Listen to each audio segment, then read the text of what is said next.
Chaque soir à 20 heures, nous sommes nombreux à nos fenêtres ou sur nos balcons pour dire notre reconnaissance aux soignants qui sont très engagés sur le front de la lutte contre le virus. Des reportages nous montrent leur professionnalisme, leur attention et en même temps le haut niveau de technicité de leurs gestes. Vous l'avez peut-être remarqué quand vous visitez un malade ou quand vous êtes vous-même hospitalisé, une charte du patient hospitalisé précise aujourd'hui les droits des malades. Les grands principes qui y sont décrits, en particulier ce qui est mis en œuvre pour assurer une vie digne à ce malade, ces grands principes sont le fruit de longues et patientes évolutions au cours des siècles, dans la conception même du statut du malade. Et les chrétiens n'y ont pas été étrangers.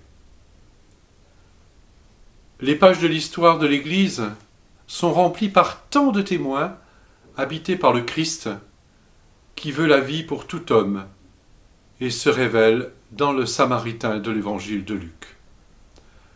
Localement, on se souvient des voiles et des cornettes dans les hôpitaux de Firminy ou du Moncel.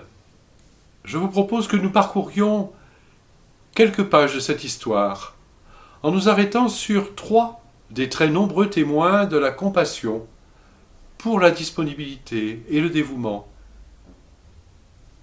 2 hommes et une femme. Chacun a pris part à l'évolution de la conception des soins aux malades.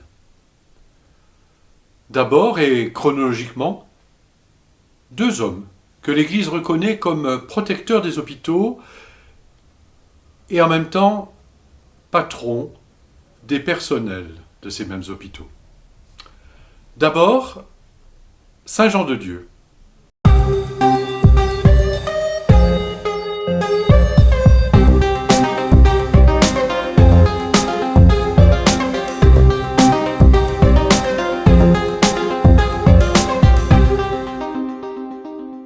C'est à l'hôpital royal de Grenade que João Ciudad, cet Espagnol né en 1495 au Portugal, va découvrir le sort des malades mentaux de l'époque. Jeûne, coups de fouet, jets d'eau glacée, tout cela pour chasser le mal. C'est là, dans ce lieu et à ce moment, que va naître sa vocation. C'est là qu'il décide de passer le reste de sa vie à secourir ceux qu'il a côtoyés dans cet hôpital, les paralytiques, les vagabonds, les prostituées et surtout les malades mentaux.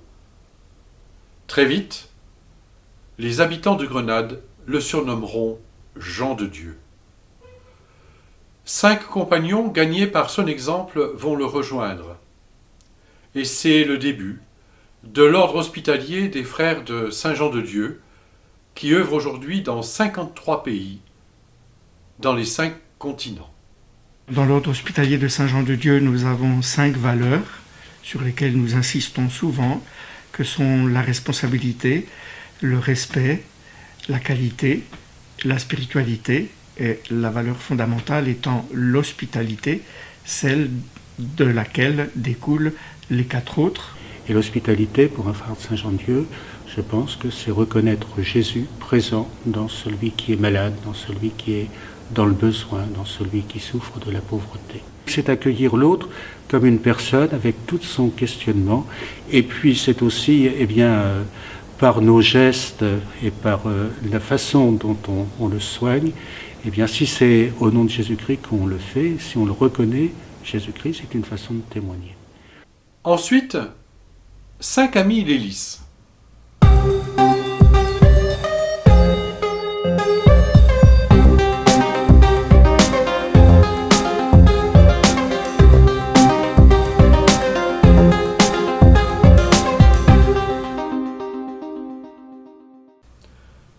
Cet Italien naît en 1550, c'est-à-dire l'année de la mort de Saint Jean de Dieu.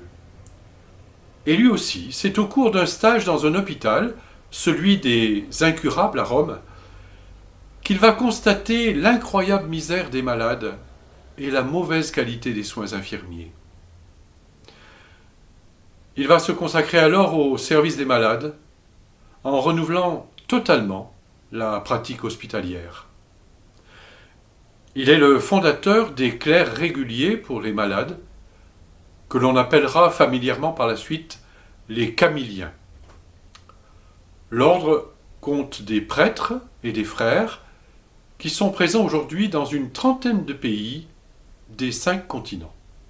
L'ordre des serviteurs des malades, communément appelé Camilliens, partie vivante de l'Église, a reçu par son fondateur Saint Camille le don de témoigner au monde l'amour toujours présent du Christ aux malades.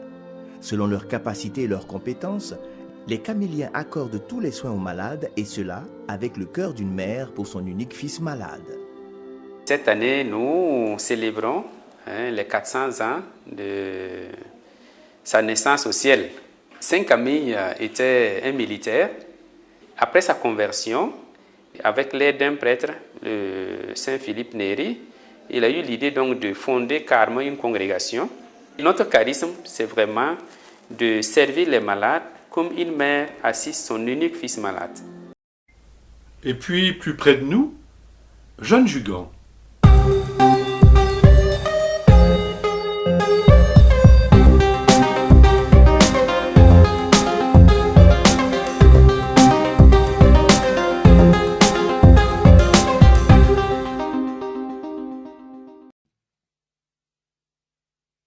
Durant l'hiver 1839, Jeanne se laisse toucher par la misère d'une vieille femme aveugle et paralysée, réduite brusquement à la solitude.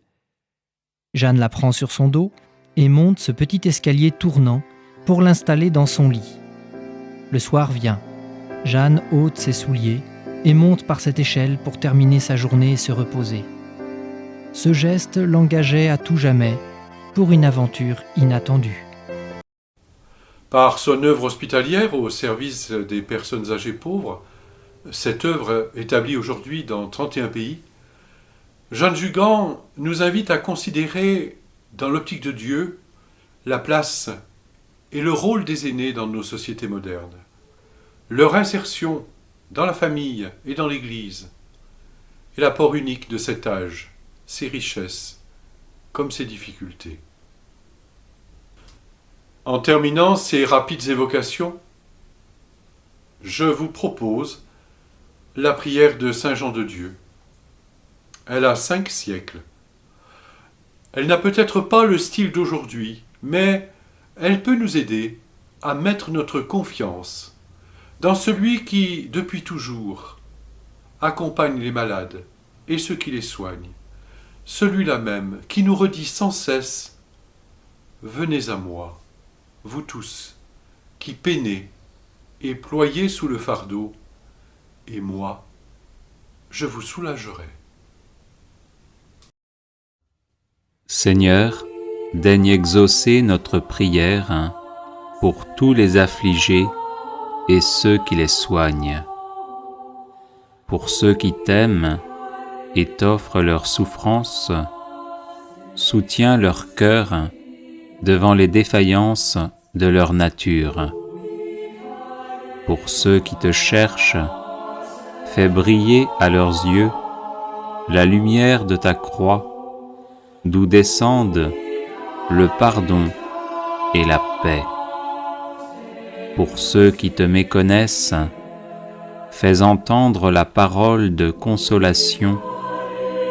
Venez à moi, vous tous qui souffrez, et je vous soulagerai. Pour tous ceux qui sont au service des souffrants et qui veillent sur eux, à tous, Seigneur, donne le calme, le courage, la paix et la consolation. Accorde ta miséricorde, Seigneur, à ceux que tu rappelleras à toi. Ainsi soit-il.